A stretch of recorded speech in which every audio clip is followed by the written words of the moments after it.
ليك في الاندومي والجبنة والشيتوس تعالى معايا.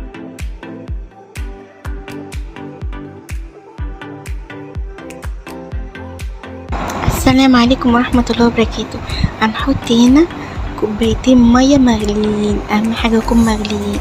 هحط هنا كيس شيتوس بديل للشيتوس الزيو، وهنحط هنا معلقتين صلصة، وهنحط نص كيس مايونيز، وهننزل بالتوابل بتاعة الاندومي، وهنا 2 جبنة نستو، وهنفضل نقلبه كده اهو، ونفضل معاهم كده اهو زي ما انتوا شايفين طبعا لحد ما يستوي خالص، وانزل عليه بالجبنة الموتزاريلا من فوق كده اهو، هنوطي عليها خالص توطية بسيطة خالص ونغطيه. ودي بعد ما فتحنا الغطا عليه كانت الجبنة الموتزاريلا ساحت في الطبق. تعالوا بقى ندوق.